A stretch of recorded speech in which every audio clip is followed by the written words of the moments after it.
রামদা নিয়ে চাপাতি নিয়ে কোপানো এবং পায়ের গোড়ালিকে বিচ্ছিন্ন করে দেওয়া, সেটা আমরা দেখতে পেয়েছি। এখন আমাদের কাছে মনে হচ্ছে তাদের প্রকাশ্য রাজনীতি বলতে তারা বোঝায় ওই চাপাতি দিয়ে কাউকে কোপানো, চাপাতি দিয়ে কুপিয়ে আপনার পিছের পায়ের যে গোড়ালি সেটাকে বিচ্ছিন্ন করে দেওয়া, মাথায় আঘাত করা, পায়ে আঘাত করা, এবং বিভিন্ন ক্যাম্পাসে, সেটা কোয়েটের মধ্যে আমরা দেখতে পাইছি, বহিরাগত নিয়ে এসে শিক্ষার্থীদের উপর নিপীড়ন করা হয়েছে। আপনারা দেখতে পেয়েছেন ময়মনসিংহ মেডিকেলে কিছুদিন আগে যখন পুলিশ হেফাজতে নিয়ে যাচ্ছে দুজন ছাত্রকে, তাদের দুই গ্রুপের মধ্যে সংঘর্ষ, পরবর্তীতে তার উপর ন্যাক্কারজনক হামলা হয়েছে। আমরা ঢাকা পলিটেকনিকে দেখতে পেয়েছি ছাত্রদলের সন্ত্রাসীরা এইভাবে হামলা করেছে।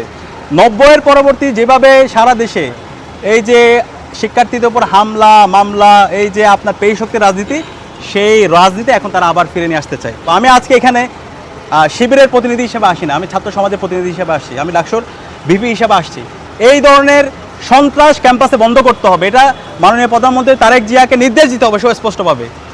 যিনি হচ্ছেন স্বরাষ্ট্রমন্ত্রী আছে, তাকে নির্দেশ দিতে হবে এই সন্ত্রাস চলবে না। ক্যাম্পাসে শিক্ষার্থীরা আছে পড়াশোনা করার জন্য, শিক্ষার পরিবেশ নিশ্চিত করার জন্য।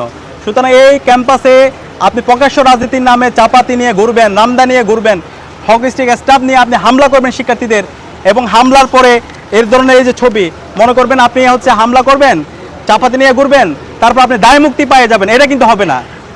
ছাত্রলীগ এই ধরনের সন্ত্রাস করেছিল, হেলমেট পরে চাপাতি নিয়ে তারা হামলা করেছিল, কিন্তু তারা রেহাই পায়নি। 17 জুলাই তারা ঢাকা বিশ্ববিদ্যালয় থেকে পালাইছে।